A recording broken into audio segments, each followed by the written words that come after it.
I thought you were going to sneeze. I did Bless too. you. I did. Okay. I did too. I did too. Well, it's almost like I saw the camera cut on the side of my eye and it just locked in. Yeah, locked in. Ready to go. Legendary well, I'll give you lock-in. first word. Let's talk about your boy Bryce Young. Listen, this snaps a 6-game winning streak for Tampa against Carolina. It's Bryce Young's first career win as a starter against the Bucs. I mean, do you give credit to Carolina for winning the game? Are you disappointed in the Bucs for kind of collapsing there at the end? Which direction do you go? I'm going to lean towards giving credit to the Carolina Panthers, and especially Bryce Young. And listen, we've sat up here and we've talked about his leadership, his poise, his competitiveness. Now we're starting to see some of those big-time throws in big-time moments, right? The touchdown to Tet, beautifully thrown ball. The deep ball late in the fourth quarter to what's the receiver's name? Jalen Coker. To Jalen Coker at the end of the game. Like, those were spot-on type of throws. And if you're Carolina and if you're looking at Bryce Young and you're already following him and now you're starting to see him make those type of throws, you're looking at it and you're saying these are the plays that we need our quarterback to make down the stretch if we want to have success getting to the postseason and throughout the postseason. Yeah, I mean, for me, I'm going to go the other way, and I'm going to blame the Tampa Bay Bucs because they held the ball 10 more minutes than the Carolina Panthers did in this game. And they ran the ball really well. They ran for over 169 yards. They actually had more yards rushing than they had passing, the Tampa Bay Bucs did. But now you're getting healthy. And Pete has been saying it since we started the show. We still hadn't seen the best of the Bucs. The Bucs can still get better. And they went through their injury situation, but right now, you're getting everyone healthy. Emeka Egbuka didn't get a target until later in the first half. He only had one catch. One catch the whole day. It's a big one, but one catch. But these are the type of things they have to find their rhythm. Is it too late, though? I mean, you keep saying we haven't seen the best of the Bucs. It's Week 16. There's 2 games left on the schedule. Yeah, I personally think this is you are what you are. I think this is who they are. I truly think this is who they are. I think this offense can score points because they have the weapons, but this defense, they can't rush the passer. The secondary is going to be inconsistent holding up, and I think that's what's going to always come back and bite them. Now, having said all that, the game didn't matter. It doesn't matter. Comes down to Week 18. It does not matter. If they go in and beat Miami, then it all comes down to Week 18. So in the reality of it, yeah, you lost the game. You would like to have won it because if you went to Miami and won that game, then the division was over. But in reality, you go beat Miami, which you should do, and then you play Carolina in Week 18, win that, and you're in the playoffs. I'm concerned about Baker Mayfield. He's not playing close to what he was playing like early in the season. And all the weapons are back. Mike Evans is back. Jalen McMillan's back. Godwin's back. I know the offensive line still missing a couple guys, but he's not playing the same. And I think his eye levels come down. His footwork is off. He just looks rushed. And even the throw where he threw the interception at the end of the game, Mike Evans should have kept going. He went peeled back. He was trying to make a play. But Baker didn't look comfortable on that play at all. And I just don't think he feels comfortable in the pocket, and I think that's a concern. He got hurt at some point during the season.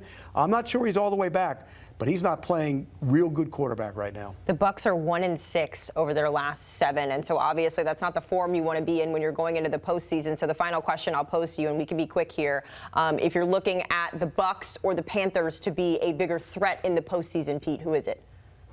I still think it's Tampa Bay. Okay. I think the veteran team will find a way to become a threat. I think they're still going to find a way to get in. I think they win and get in, and they're a threat. Same. I see it the exact same way. I think ultimately they will win out and get in and win this division because they're a veteran team. They've done it, and they have the experience doing it. Agreed. I have more confidence in them just because they're the more experienced football team. I'm going to go Panthers just to be different. Just because why not? Why not, right? You're going to be on their hype reel again. That's what you want.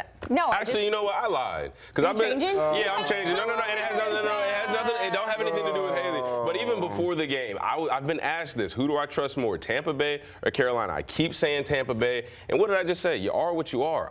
I'm starting to believe that's just who they are. Roll Tide. We saw some Bryce Young magic today. Roll Tide. Saw Bryce magic today. Roll Tide. Okay. Well, we'll roll Tide over here. Yeah, you guys can roll Baker Mayfield over there. The old folks home there over we go. here. I like that Old sweat. folks I like home that over here. situation. All right, let's take another break here on Game Day Recap. When we come back, jury's still out on the Bucs and the Panthers. What about the Bills? A bit of a scare there for Josh Allen, but nonetheless, Buffalo one step closer to being in that postseason picture. The question is, where are they going to end up? We'll break it down next. Let's give maybe a peek at Sunday Night Football. We keep talking about the postseason. This one certainly has some postseason implications. Still 7-0 in favor of the Ravens. We've had a couple of turnovers in this one. Not a lot of passing yards from either quarterback. Drake May, just 36 yards and an interception.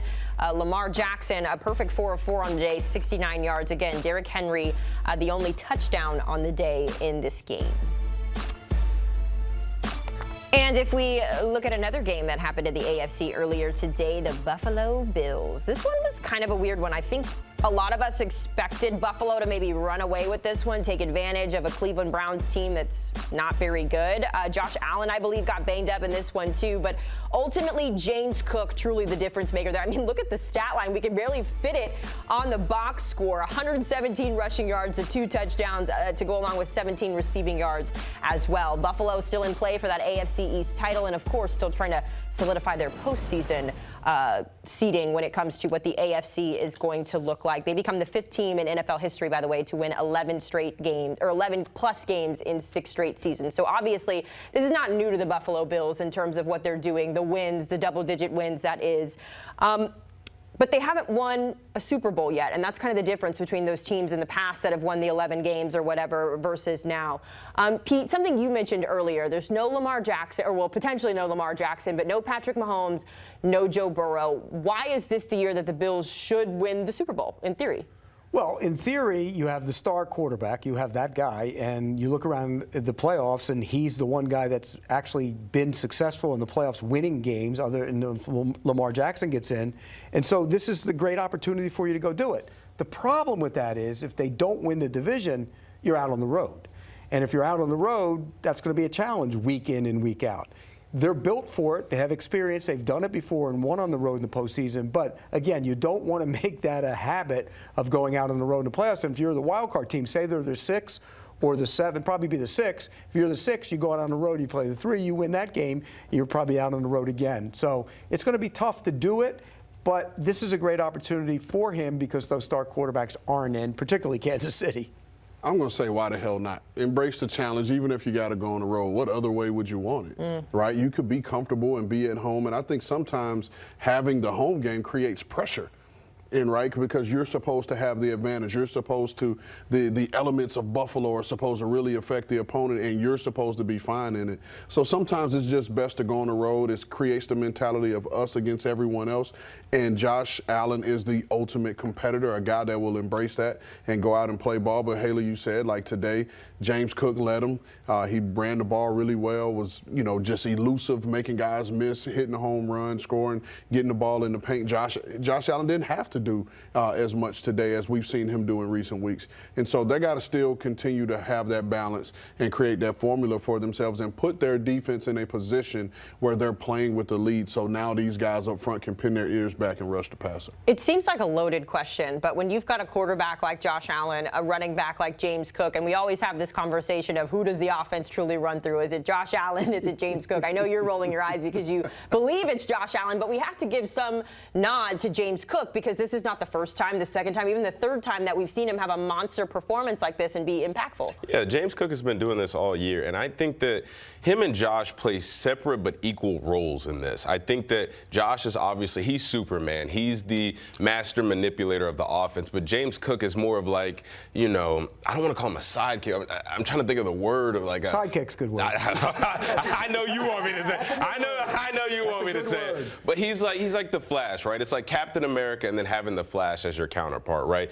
You can hit people with power, with force, with aggression, or you give the ball to James Cook and you have speed. But one thing that we're not talking about is this offensive line. They've been banged up and still they're playing at a high level. They held Myles Garrett to a half a sack today. They created run lanes for James Cook and the other backs. Ty Johnson had a touchdown today. He walked in standing up. They're doing a good job up front, and that's what allows Josh to be Josh. That's what allows James Cook to be able to get to the second and third level and start to use that speed and elusiveness. So it's really like all of these, they all have a part to do in this, and I think when they're all doing it well, that's when we see the best version of the Buffalo Bills. Yeah, they kind of went through the motions early in this game, and then they found a way and got ahead, and then they let them back in it.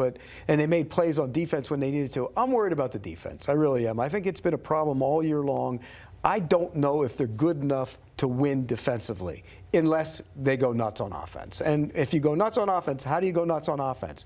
You go crazy on offense with that quarterback going wild. And I still think that's their formula for success.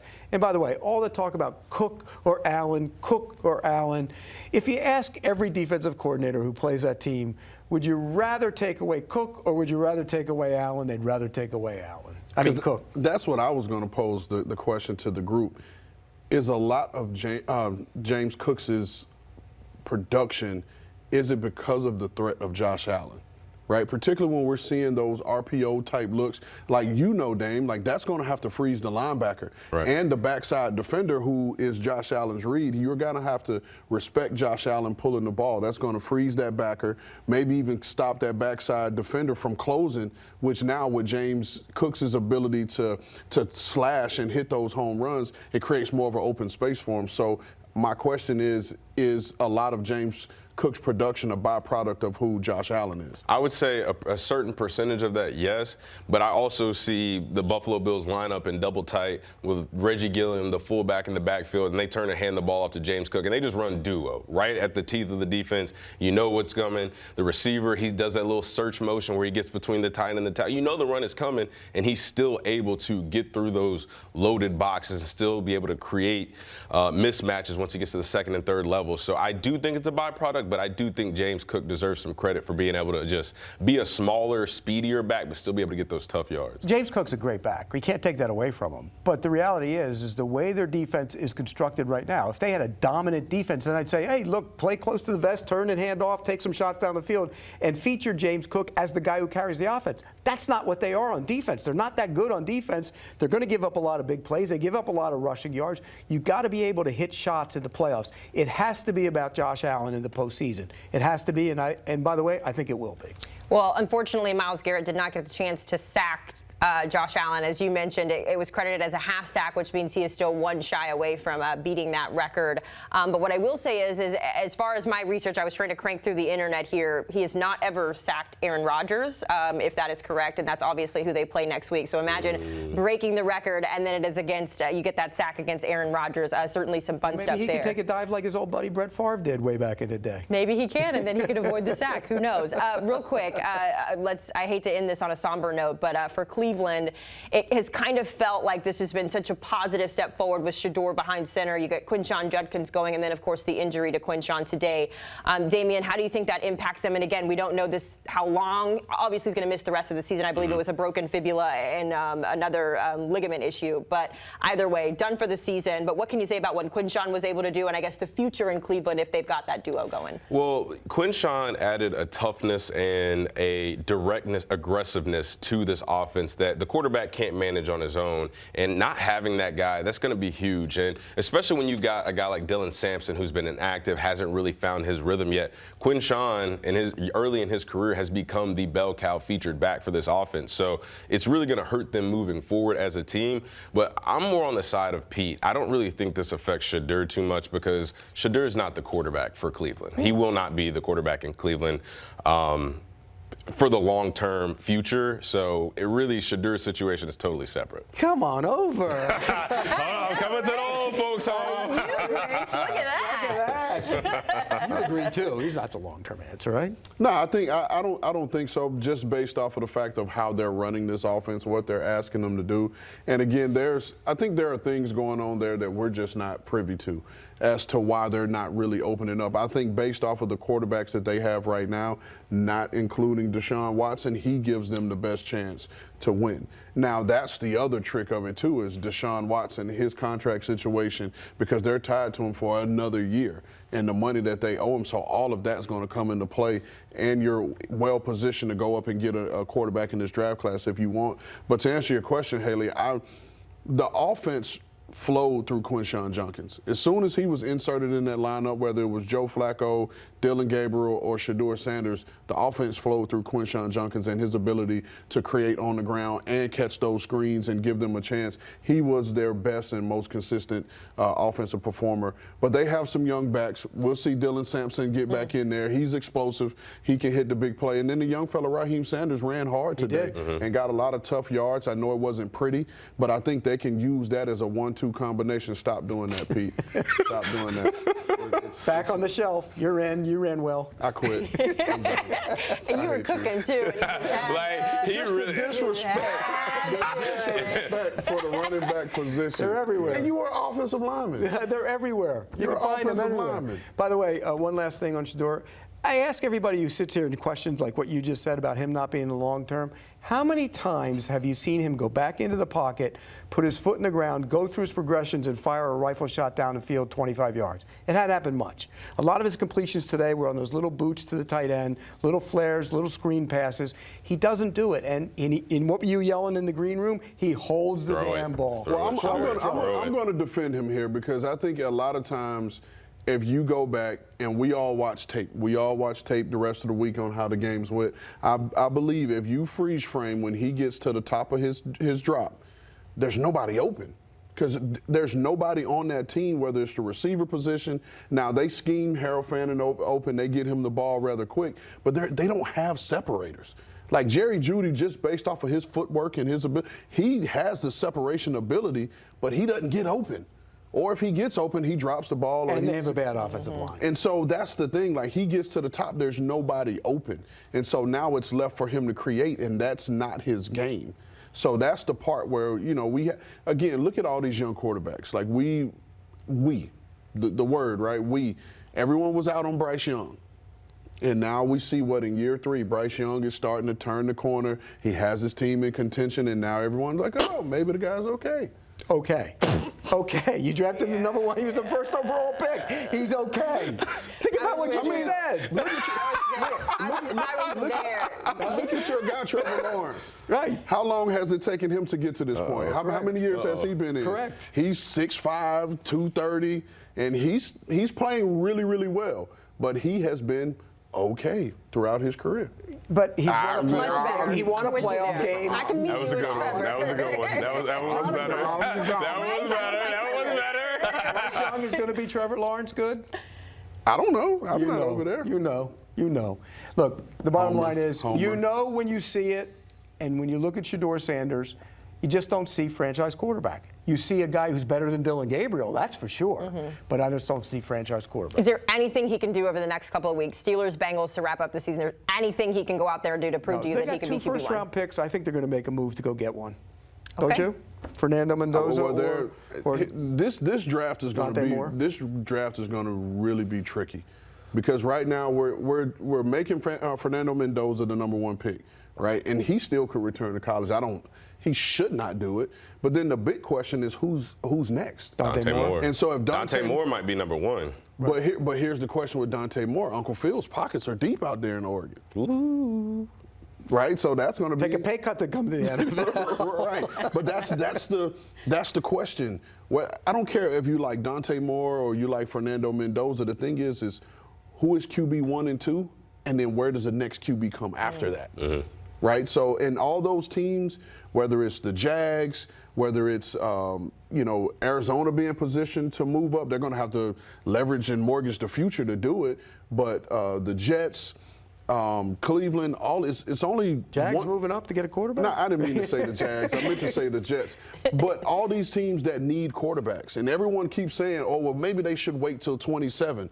That's what they said last year. They Wait did. till 26. I do remember that. I was Wait till guilty of it. 26. Wait till 26, and then now with 26, we're like, oh, maybe there's not enough coming out. But here's so you the can't keep kicking the can down the road. Just take a damn quarterback. They did. They took 2, and they swung and missed. Here's the thing about all these college quarterbacks who might stay in for that $4 or $5 million they get from their school. The quicker you get to your second contract, that's the mega contract. There's a big difference between $55 million a year and $5. Believe me, they'll find that out in a hurry. It's going to be interesting to see how the rest of the season shakes out for both of these 2 teams kind of going in opposite directions. We'll just have to wait and see who will be the quarterback in 2026.